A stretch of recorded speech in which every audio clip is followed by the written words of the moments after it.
আসসালামু আলাইকুম এভরিওয়ান। রোজা ব্লগে সবাইকে ওয়েলকাম।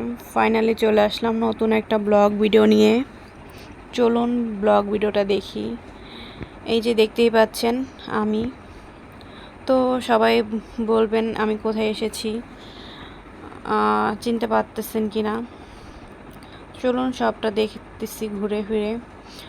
বাট ওদের ভিউটা ছিল অস্থির, এবং কি ওদের রেস্টুরেন্টটা অনেক সুন্দর ছিল। ওদের রেস্টুরেন্টটা অনেক নিট অ্যান্ড ক্লিন ছিল। এখানে যে ভাইয়া স্টাফগুলো ছিল ওরা অনেক ফ্রেন্ডলি, অনেক আন্তরিক।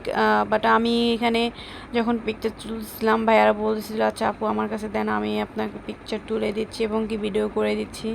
তো ভাইয়াটা আমাকে পিকচার এবং ভিডিও এগুলো করে দিচ্ছিল। তারপর আমার সাথে ফ্রেন্ড ছিল। হ্যাঁ, আপনারা আবার বলবেন কেন আপনার সাথে ফ্রেন্ড, এতগুলো ফ্রেন্ড আপনাকে কি হেল্প করে নেয়? হ্যাঁ, অবশ্যই হেল্প করেছে। ওরা আসলে আমার ভিডিও এবং পিকচার তুলতে একটু অস্থির হয়ে গেছে। তারপর ওরা নিজেদের ভিতরে কথা বলতেছিল, তখন আমি কিছু পিকচার তুলে নিতেছিলাম এই আর কি। তারপর দেখতেই পাচ্ছেন এই নিচের দিকে এসে আমি একটু স্টাইল করে হেঁটে একটু করতেছিলাম, পোস্ট দিতেছিলাম। তারপরে এখানে অনেক সুন্দর করে একটা ঝর্ণা ছিল, একটা পুষ্করণীর মতন দেখতেই পাচ্ছেন। আসলে ওদের রেস্টুরেন্টের ভিউ বা কি বলবো, এক কথায় বলতে গেলে অনেক সুন্দর, অনেক সুন্দর। সবাই আসবেন। এটা হলো আপনার তালতলা রুফটপ রেস্টুরেন্ট, আপন কফি হাউজের অপর সাইডে। এখানে একটা দোলনা ছিল, আমি একটু ধরে নিচ্ছিলাম এই আর কি। দেখতেই পাচ্ছেন কত সুন্দর লাগতেছে আমাকে। বাট আমাকে এই ড্রেস আপে কীরকম লাগতেছে গাইস, সেটা অবশ্যই আপনারা কমেন্টে জানাবেন। এবং চলুন আমার ফ্রেন্ড সার্কেলদের সাথে আপনাদেরকে এখন পরিচয় করিয়ে দিব।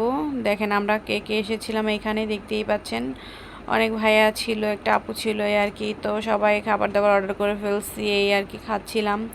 তো চিকেন কী নিয়েছিলাম, চিকেন ফ্রাই, তারপরে নিয়েছিলাম অন্থন, থাই চিকেন, তারপরে কোক ছিল, কোল্ড ড্রিঙ্কস ছিল।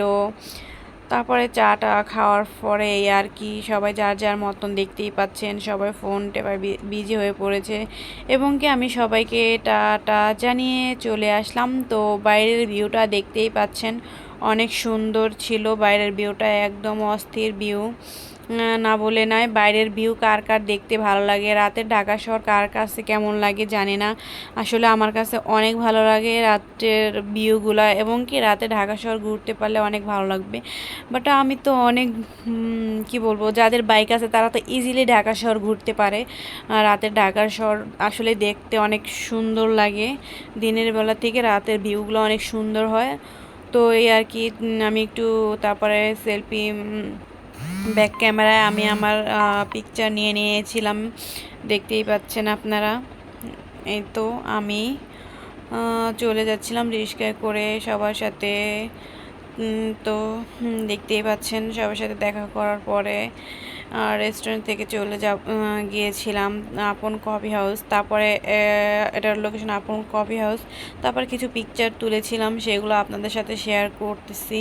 তো এখানে যদি আপনারা আসতে চান, ফ্রেন্ড সার্কেল, মা বাবা, ফ্যামিলি গেট টুগেদার বা বার্থডে সেলিব্রেট করতে, এখানে কিন্তু বাচ্চাদের রাইড আছে, আলাদা ওদের জায়গা আছে। ওদেরকে ওইখানে রেখে আপনারা ঘুরতে ফিরতে বা পিকচার তুলতে পারবেন। তো সবাই ভালো থাকবেন এই আর কি। তো এই শেষে আমি একটা ভিডিও ক্লিপ দিয়ে দিচ্ছি। এখানের ভিউটা দেখছেন অনেক সুন্দর ছিল।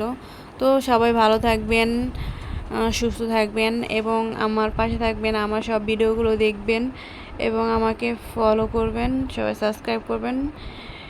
এবং এতক্ষণ ধরে সবাই আমার ভিডিও দেখার জন্য ধন্যবাদ। সবাই ভালো থাকবেন।